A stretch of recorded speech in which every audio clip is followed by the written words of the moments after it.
নমস্কার সবাইকে, কেমন আছেন? আশা করি সবাই ভালো আছেন। তো এই তো নতুন একটি ব্লগে আপনাদের সবাইকে স্বাগতম। এটা ছিল সকালবেলা ঘুম থেকে উঠে ঘরদোর সব পরিষ্কার করে তারপর রান্নাঘরে চলে গিয়েছিলাম সকালে খাবার বানাতে। তো হঠাৎ করে সেদিন দেখি যে আকাশটা মেঘ করছে। তো ভাবলাম যে একটু খিচুড়ি আর ডিম ভাজি করে নিই। তো এই তো তারপর আমি প্রেসার কুকারেই চাল ডাল তারপরে সব মশলা দিয়ে একবারে বসিয়ে দিচ্ছিলাম। আর এটা করলে কিন্তু খুব তাড়াতাড়ি খিচুড়ি হয়ে যায়, খেতেও ভালোই লাগে, খুব একটা বেশি খারাপ লাগে না। এই তো চাল ডাল প্রেসার কুকারে দিয়ে খিচুড়িটা করে নেব আমি। তারপর এখানে ডিম ফেটে নিয়েছিলাম, ডিম ভাজি হবে। তা আসলে বাচ্চা নিয়ে কাজ করা খুবই মুশকিল হয়ে যায়। ও যেহেতু অনেক ছোট, দেখা যাচ্ছে যে আমি একটা কিছু করতেছি, তখনই হয়তো সে আবার কান্নাকাটি শুরু করে দেয়। তো ফেলে রেখে আবার দৌড়াতে হয়। তো এই অবস্থা। তো দেখুন আমার এই তো সকালে খাবার প্রস্তুত হয়ে গিয়েছে। পাতলা করি মসুর ডালের খিচুড়ি আর ডিম ভাজি ছিল। বাচ্চা থাকলে যেহেতু অনেক কাঁথা কাপড় হয়, সেহেতু দেখা যায় যে এগুলো পরিষ্কার করতে অনেক সময় লেগে যায়।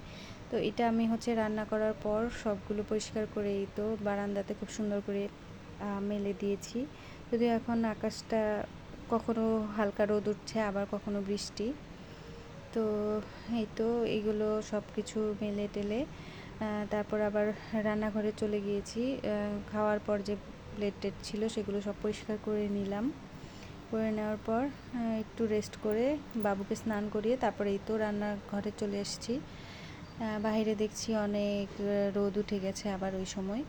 তো এরপরে ভাবলাম যে আজকে নিরামিষ খাবো, তাই জন্য এই তো সয়াবিন, তারপর মুগ ডাল আর আমড়ার চাটনি করছিলাম। আর যেহেতু একটু গরম লাগছিল, তাই মাঝখানে একটু শরবত বানিয়ে খেয়ে নিলাম, যাতে একটু স্বস্তি পাওয়া যায়। রান্না করতে গেলে অনেক গরম লাগে। তো খাওয়ার পর এই তো আমার রান্না প্রায় শেষের দিকে। এখানে সয়াবিন আলু দিয়ে রসা। আর এই তো এখানে আমি আমড়ার চাটনি করে নিচ্ছিলাম। আমড়ার চাটনিতে আমি তেজপাতা, গোটা শুকনা মরিচ আর পাঁচফোড়ন দিই। তো আপনারা কিভাবে রান্না করেন সেটাও আমার সাথে বলতে পারেন বা আমাকে সাজেস্ট করতে পারেন। আর এখানে আমরা আগে থেকেই সিদ্ধ করা ছিল। এইবার সেটা দিয়ে আমরা চাটনিটা রান্না করবো। এখানে পরিমাণ মতো নুন আর হলুদ দিয়ে দিলাম। দিয়ে একটু হালকা ভাজা ভাজা হয়ে গেলে এখানে আমি পরিমাণ মতো জল আর চিনি দিয়ে চাটনিটা নামিয়ে নেব। তো গরমকালে কিন্তু এরকম চাটনি দিয়ে খেতে ভালোই লাগে। তো এই তো ছিল দুপুরের মেনু আমাদের আজকের। সেটা আলু ভাজি, মুগ ডাল, মুগ ডাল ছিল, তারপর সয়াবিন আলুর একটা রসা ছিল, আর ছিল আমড়ার চাটনি। তো নিরামিষ আইটেমের মধ্যে কিন্তু এগুলো খেতে বেশ ভালো লাগে। আপনারাও কি খান নিরামিষ আইটেম আমাকে সাজেস্ট করতে পারেন, হয়তো নতুন নতুন কিছু আমিও ট্রাই করে দেখতে পারি।